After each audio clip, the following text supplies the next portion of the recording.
Chairman. Good morning to our witnesses. Thank you for coming to testify about a very important topic to Iowans.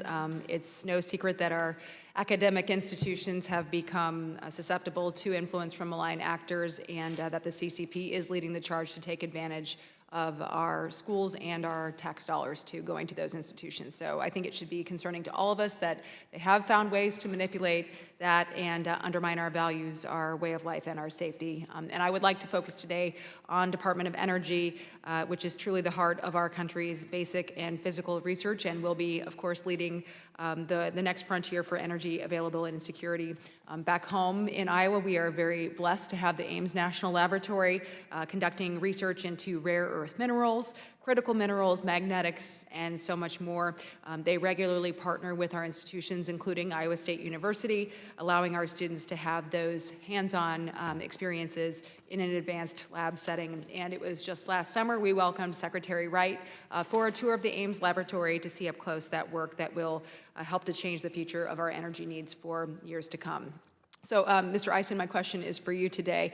I'm sure you can agree that securing our nation's energy needs from both a supply perspective and a safety perspective is a top priority, and that includes, of course, recognizing where some shortfalls exist on the security side.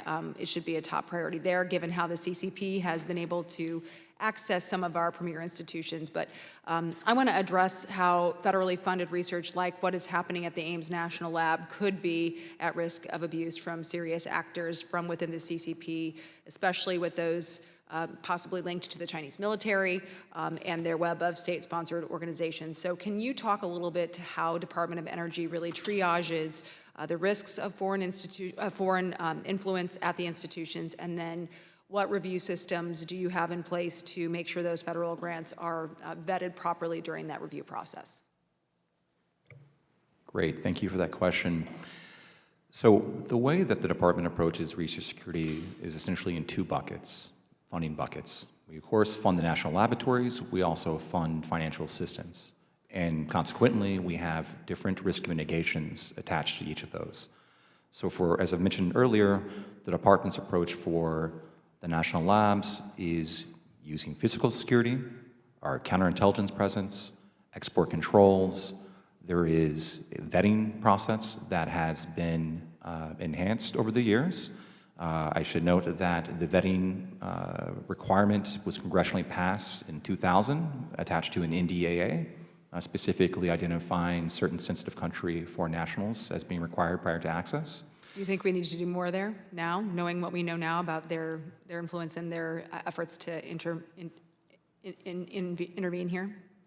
So that's a great question. So we recognize, and studying some of my oral testimony coming from a counterintelligence background, our collaboration with the Office of Intelligence and Counterintelligence within a department as policy recommenders as well as policy decision makers is exceptionally important.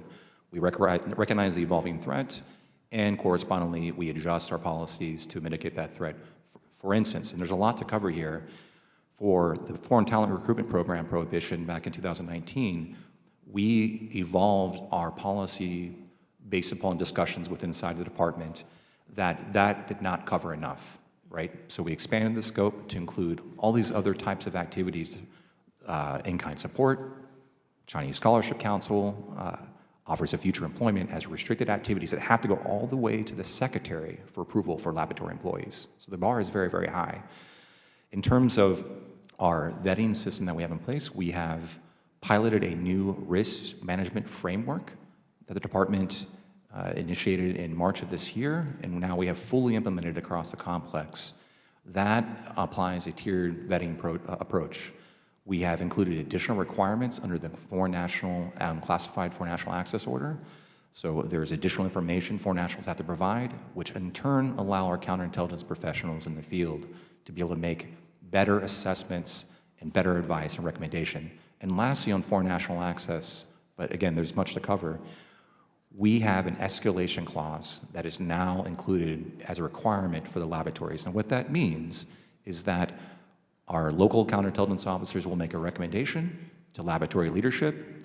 If it is high risk, as the criteria we can discuss would indicate, then IN, through counterintelligence, has the opportunity the authority to escalate, and ultimately it's an undersecretary for science or an NSA or the applied offices that has to make those determinations. So a lot of that expertise, and I know I'm out of time, Mr. Chairman, a lot of that expertise is happening on the local level, and I saw you shaking your head too, so I'm assuming you're in agreement on many of these policies, and look forward to working with both of you to make sure you have what you need to keep these bad actors out and make sure, again, we're able to do what we need to be competitive. So thank you very much. I yield back, Mr. Chairman.